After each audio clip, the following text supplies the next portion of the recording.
अब बात करेंगे मनरेगा पर कांग्रेस के बयान की। मनरेगा पर कांग्रेस के आंदोलन से पहले बीजेपी ने भी अपनी तैयारी कर ली है। आज से ही देश में संगठित आउटरीच अभियान भारतीय जनता पार्टी चलाएगी।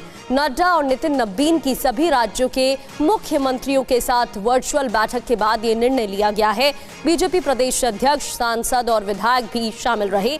जीराम जी जन जागरण अभियान में पद यात्रा की जाएगी। बैलगाड़ी और ट्रैक्टर रैली निकालने का भी निर्देश जारी किया गया है।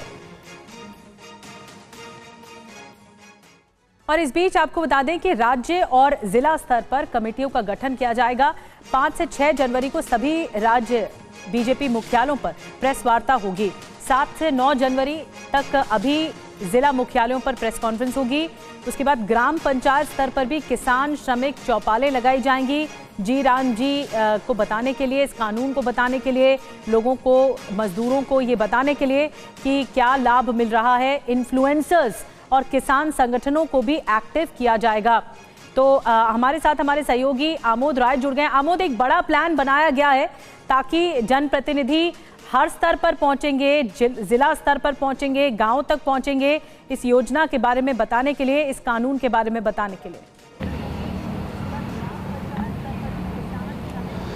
बिल्कुल निधि, देखिए बीजेपी ने इस बार पहले से तैयारी कर रखी है क्योंकि उसको मालूम है कि ये एक ऐसा मुद्दा है जो गांव गरीब से जुड़ा हुआ मुद्दा है और अगर कांग्रेस इसको जनता में अपने मैसेज पहुंचाने में सफल रही तो उसको नुकसान हो सकता है। और इसलिए आपने देखा कि 2 दिन पहले किस तरह से पूरे देश से 1100 से 1200 सांसद, विधायक से लेकर मुख्यमंत्री और प्रदेश अध्यक्ष, बीजेपी के अध्यक्ष और संगठन मंत्री ने इस एक बैठक की और लगभग 1.5 घंटे 2 घंटे चली इस बैठक में ये निर्णय हुआ कि संसद से लेकर पंचायत तक, गांव तक इस मुद्दे को लेकर जाया जाए। और फैक्ट क्या है, सच्चाई क्या है इस बिल की। आपने देखा कि किस तरह से कल कृषि और ग्रामीण विकास मंत्री शिवराज सिंह चौहान ने प्रेस कॉन्फ्रेंस किया और सबको जानकारी दी।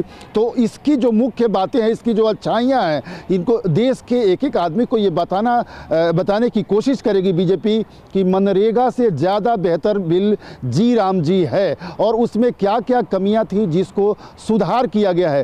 कैसे बीजेपी ने 100 दिन के बजाय 125 दिन का काम बढ़ाया है किसानों के लिए, गरीबों के लिए, और कैसे किसानों को फसल के कटाई और बुआई के समय में नुकसान ना हो उसके लिए मजदूर उपलब्ध रहे, उसके लिए भी व्यवस्था किया गया है। हाँ, ये जरूर है कि इसमें जो बीच में साइफन ऑफ होता था पैसा, इस बीच में जो बिचौलिए पैसे खा जाते थे उसको रोकने का प्रयास किया है। बीजेपी ये बताने की कोशिश जन जन तक करेगी और साथ ही ये बताएगी कि किसी भी तरह से गरीबों का नुकसान इस बिल से नहीं हो सकता। इससे अगर किसी को नुकसान है तो बीच में जो इंटरमीडिएटरीज जिनको पैसा मिल जाता था, खा लेते थे, उसको रोकने का प्रयास किया गया है। और कुछ नजर बना के रखिए। और बड़ी बात है, अब जनप्रतिनिधि हर स्तर पर पहुंचेंगे और इसके बारे में बताएंगे।